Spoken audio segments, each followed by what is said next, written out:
নির্ধারিত সময়ে শেষ হয়নি চট্টগ্রাম মেডিকেল কলেজ হাসপাতালে স্থাপিত পৃথক burn and plastic surgery unit. চীনের সহায়তায় নির্মাণাধীন প্রকল্পটি 2025 সালের ডিসেম্বরে শেষ হওয়ার কথা। কর্তৃপক্ষ বলছে 2027 সালের নভেম্বরে শেষ হবে কাজ। চট্টগ্রাম থেকে শামসুল হক হায়দরি পাঠানো রিপোর্ট, ক্যামেরায় ছিলেন এনামুল হক। অগ্নি দুর্ঘটনায় গুরুতর আহতদের শেষ ভরসাস্থল ঢাকার burn and plastic surgery institute. অনেক সময় মুমূর্ষু রোগীকে ঢাকা নেয়ার পথে প্রাণহানির ঘটনাও ঘটে। রাজধানীর পর চট্টগ্রামের গুরুত্ব বেশি। বন্দরনগরী হওয়ায় এখানে শিল্প কারখানার পাশাপাশি গড়ে উঠেছে বড় বড় অট্টালিকা। গত সোমবার চট্টগ্রামে একটি আবাসিক ভবনে অগ্নিকাণ্ডের ঘটনায় দগ্ধ হন একই পরিবারের 9 জন।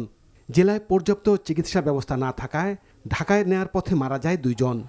এই অবস্থায় আবারও সামনে আসে জেলায় স্বয়ংসম্পূর্ণ বার্ন ইউনিট স্থাপনের তাগিদ।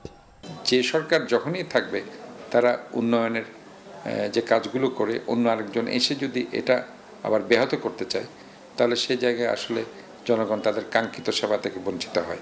2016 সালে চট্টগ্রাম মেডিকেল কলেজ হাসপাতালে বার্ন ইউনিট স্থাপন শিরোনামে একটি প্রকল্প নিয়েছিল তৎকালীন সরকার। কাজ শেষ হওয়ার কথা ছিল গত ডিসেম্বরে। সরেজমিনে গিয়ে দেখা গেছে নির্মাণাধীন প্রকল্পটির কাজ এখনও প্রায় 50% শেষ হয়নি। এটা সম্পন্ন হবে আপনার প্রায় 2027 সালের প্রায় নভেম্বর ডিসেম্বর দিকে এটা কমপ্লিট হবে। এখানে আমাদের সরকারের এই বাজেট হচ্ছে 104 কোটি টাকা, আর চায়নাদের বাজেট হচ্ছে 184 কোটি টাকা। এটা হচ্ছে আপনার 6তলা বিল্ডিং একটা।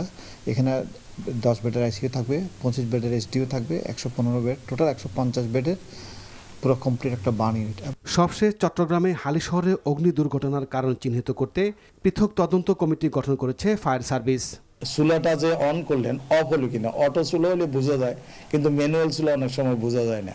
তো এগুলো করার সময় যদি আপনি ঘরের ভিতরে কোনো গন্ধ পান, এই অস্বাভাবিক গন্ধ পাওয়ার সাথে সাথে আপনাকে বুঝতে হবে যে কোথাও কোনো লিকেজ হয়েছে। সেক্ষেত্রে আপনার রান্নাঘরে গিয়ে আপনার এই জিনিসগুলো আপনাকে দেখতে হবে। চট্টগ্রামে বার্ন অ্যান্ড প্লাস্টিক সার্জারি হাসপাতালটি নির্মাণ কাজ শেষ করার পাশাপাশি দ্রুত মেডিকেল যন্ত্রাংশ সংযোজনের দাবি জেলাবাসীর। NTV news desk.